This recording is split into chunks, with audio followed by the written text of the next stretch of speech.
안녕하십니까. 이어서 경남 소식입니다. 경남교육청이 전국 시도교육청과 함께 사립유치원 감사 결과와 실명을 공개합니다. 경남의 사립유치원 220곳을 내년부터 2년 동안 모두 감사하고 위반 사항에 대해서는 무관용 원칙을 적용하기로 했습니다. 먼저 천현수 기자의 보도입니다. 교육부는 전국 시도교육청의 사립유치원 감사 결과를 실명 공개하기로 했습니다. 유치원 비리 건절에 대한 의지도 밝혔습니다.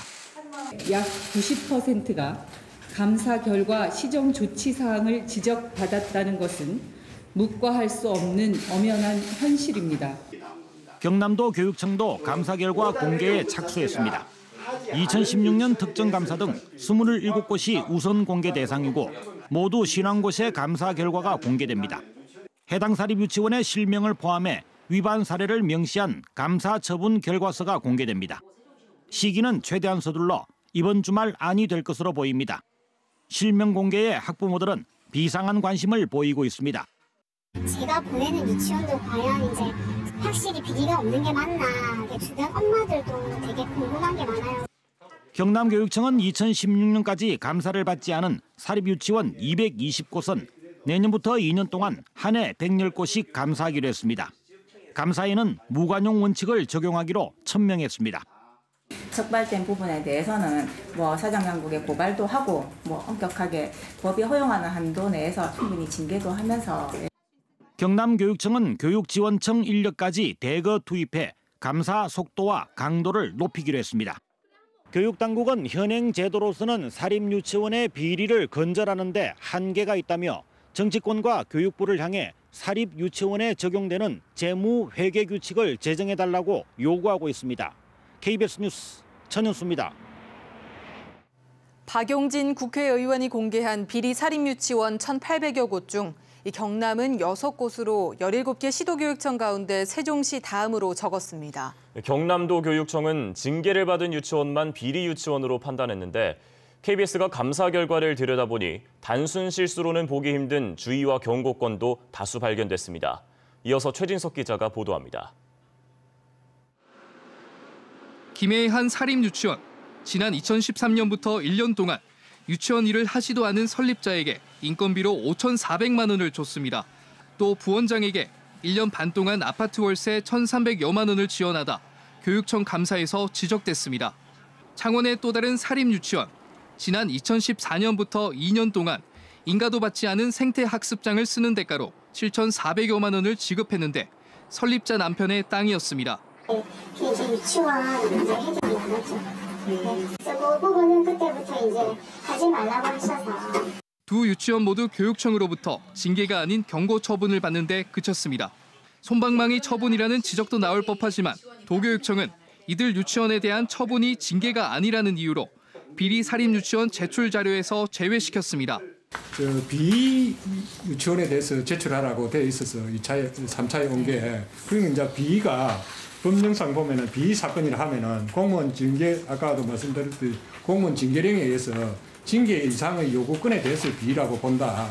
도교육청은 일정 규모 이상의 사립유치원에 대한 종합감사마저도 지난 2016년 7월 이후 한 차례도 하지 않았습니다. 유치원 이름도 공개를 하다 이때부터 갑자기 비공개로 전환했습니다.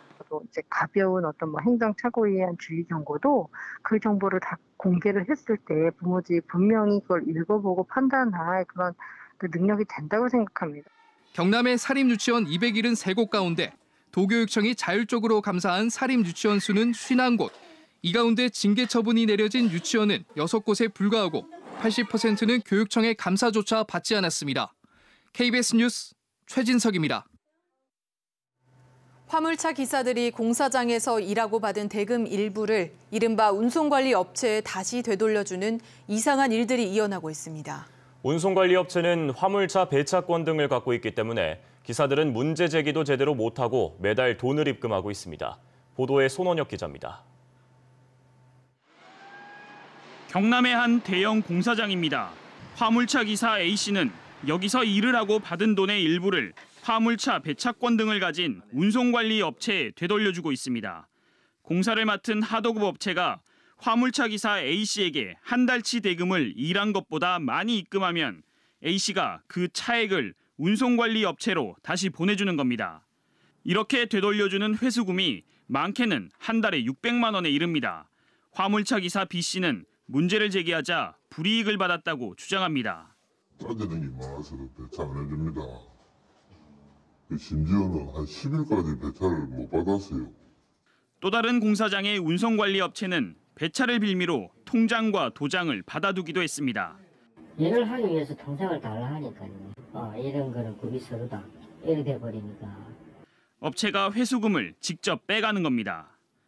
사실상 불필요한 운송관리 업체가 중간에 이득을 취하면서 화물차 기사들이 받을 대금이 줄거나 공사비가 과다 청구되고 있다는 게 건설기계 노조의 주장입니다. 원청에서 요마치 던 데가 돈을 더 받아 청구를 해놔놓고 우리가 안 주는 상관밖에는 우리가 그런 생각밖에 안 들죠. 이에 대해 운송관리 업체들은 공사장 각종 민원 해결과 배차 관리 등을 위한 하도급 업체와 정상적인 계약 관계라며 대금 지급 방식에 문제될 게 없다는 입장입니다. 어떤 사람은 25만 원이 많이 들었다. 그 25만 원을 우리가 생산권 좀 받고 기차는 35만 원이 적게 들어왔다. 적게 들어왔으면 우리가 35만 원을 넣어주고.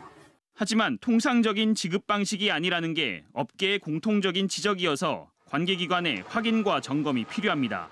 KBS 뉴스 손원혁입니다. 지난해 진주 중앙시장에 문을 연 청년 상인들의 맛집, 이른바 청춘다락이 1년 4개월 새 3분의 2가 폐업하는 등 고전을 면치 못하고 있습니다. 수억 원을 들인 정부 사업이지만 진주시는 관리에 손을 놓고 있습니다. 현재 실태를 먼저 최세진 기자가 보도합니다. 어두운 상가 안, 음식점들이 늘어서 있지만 군데군데 불이 꺼져 있습니다. 점심시간인데도 찾는 손님은 극히 일부. 지난해 7월 중앙시장 2층에 개장한 청년푸드존 청춘다락입니다. 마카롱 가게, 수제 맥주집 등 13개 점포로 야심차게 문을 열었지만 겨우 4개 점포만 남았습니다. 생각했던 것보다 빈 점포도 많기도 하고 약간 조금 횡한 것 같아서 좀 아쉬운 것 같아요. 중소기업 벤처부에서 지원한 3억 5천만 원으로 인테리어를 하고 임대료도 저렴하게 낮췄지만 그뿐이었습니다. 천정에서 물이 샌 지 수개월째. 폭염에 에어컨을 추가하고 싶어도 진주시는 묵묵부답이었습니다. 물 떨어지는 것도 알고 있다고 케어가 안 된다. 그러니까 알고 있다고 자동문도 얼마 전에 고장 났는데 이런 AS 문제들을 전부 다 이관된 게 시청으로 이관된 걸로 알고 있거든요. 근데 이제 알겠다 해놓고서는 이제 안 오고 이러니까. 청춘다락 개장과 동시에 사업단이 해체되면서 진주시와 시장상인회는 서로 관리 책임을 떠넘기고 있습니다. 야심차게 시작한 청춘다락의 빈 점포가 넘쳐나는데도 진주시는 바로 옆에 2차 청년몰을 조성하고 있습니다. 지난 2015년과 2016년 정부는 진주 청춘다락과 같은 청년상인 창업 지원 사업으로 약 400개 점포를 개설했지만 이 가운데 40%가 문을 닫았습니다. 실제로 우리 진주 청년들이 하는 사업들이고 그랬을 때 진주시가 이거는 국가에 기대해야 될 것들이 아니라 진주시가 실질적인 지원을 좀 해야 된다고 봐집니다. 청년 창업 지원과 전통시장 살리기라는 두 마리 토끼를 잡기 위한 청년 상인 창업 지원 사업. 조성에만 급급하고 사후 관리가 되지 않으면서 예산만 낭비한다는 지적이 일고 있습니다. KBS 뉴스 최세진입니다. 앞서 보신 바와 같이 후속 지원이 뒤따르지 않으면서 청년 상인 창업 지원 사업은 안개 속을 헤매고 있습니다. 그렇다면 자치단체의 관심과 지원이 뒤따를 경우 어떤 결과가 나타날까요? 가까운 순천의 사례를 황재락 기자가 보도합니다. 순천역에서 멀지 않은 한 양곡 창고. 허름한 창고 안에는 20여 개의 상점들이 손님 맞이해 분주합니다. 지난해 문을 연 청춘창고는 순천시에서 운영하는 청년상인 점포입니다. 입점 상인들은 월 10,000원대의 저렴한 임대료로 최대 2년까지 점포를 계약할 수 있습니다. 영리 목적으로 장사를 하는 곳이 아니라 청년 창업가들을 인큐베이팅 공간입니다. 한마디로 말해서 학교입니다. 입점한 청년 상인들을 대상으로 순천시는 위생과 소방, 세무와 마케팅 등 다양한 교육을 정기적으로 시행합니다. 또 참여 행사와 이벤트 등 홍보도 꾸준히 진행해 하루 평균 1,500에서 2,000여 명의 방문객이 이곳을 찾습니다. 이러다 보니 이곳에 입점한 청년 상인들은 폐업 걱정 없이 자신만의 레시피 개발이나 창업 준비에 몰두할 수 있습니다. 창업 교육을 여기서 한 번에 시켜주니까 이제 일석이조로 여러 가지를 배울 수 있고 제가 이제 나가서 준비하는 기간 동안에도 이제 편의를 봐주고 이제 도와주려고 많이 노력을 해주셔서 실제로 청춘창고에 입점해 창업 노하우를 배운 뒤 순천 시내에 자신의 가게를 차린 청년 상인도 5명이나 됩니다. 이 같은 노력으로 청춘창고는 올해 행정안전부 지역주도형 청년 일자리 사업의 선도 모델로 선정되기도 했습니다. 청년몰의 성공, 점포만 조성하는 데서 끝나는 게 아닌 충실한 후속 지원이 필요합니다. KBS 뉴스 황지락입니다.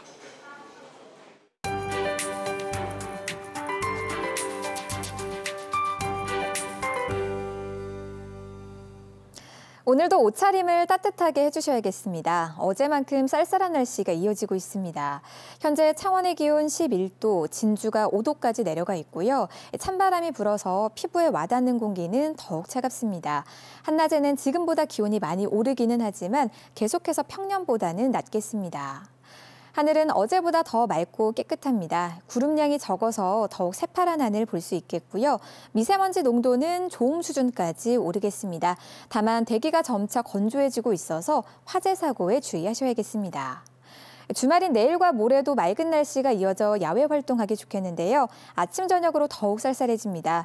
내일과 모레 창원의 아침 기온이 9도까지 내려가면서 일교차는 더욱 크게 벌어지겠습니다. 주말에도 옷차림 든든히 하셔서 감기 걸리지 않도록 하셔야겠습니다.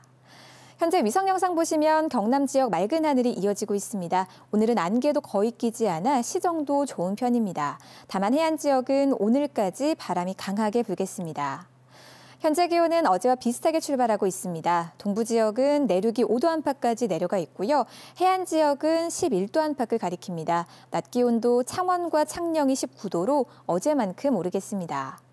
경남 서부 지역도 어제와 비슷한 기온 보이겠는데요.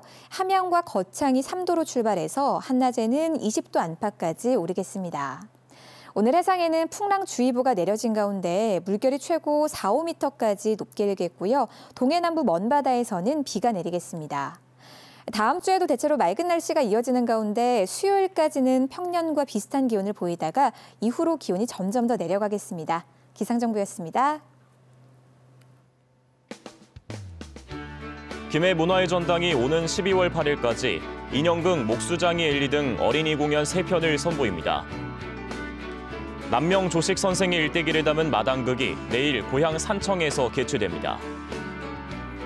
남해군은 내일부터 다음 달 4일까지를 가을 여행 주간으로 정하고 입장료와 관광 상품 등 다양한 할인 혜택을 제공합니다.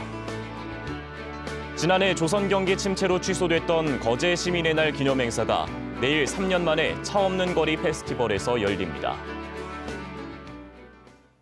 경남도의회가 오늘 로봇랜드 재단과 경남발전연구원 원장 후보자에 대한 인사청문회를 엽니다.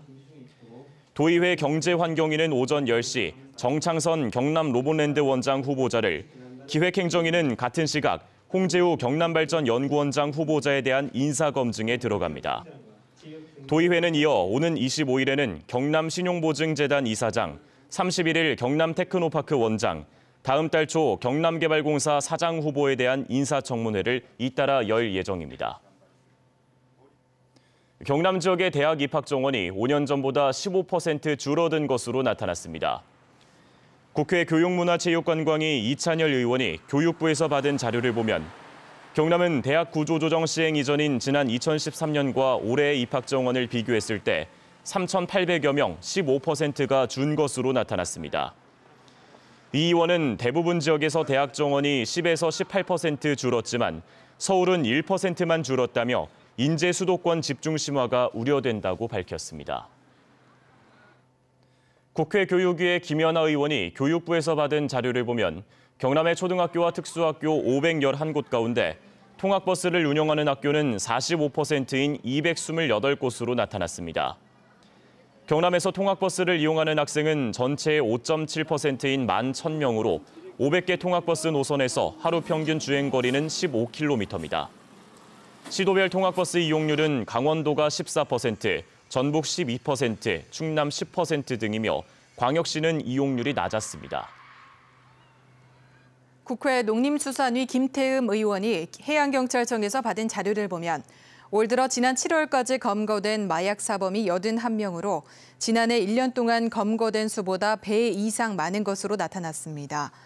통영해경이 검거한 마약 사범도 지난해 7명에서 올해 15명으로 크게 늘었습니다. 최근 4년 동안 전국에서 해경에 검거된 마약 사범은 150여 명으로 이 가운데 64%는 양귀비를 재배하다 적발된 것으로 나타났습니다. 뉴스를 마칩니다. 시청해주신 여러분 고맙습니다.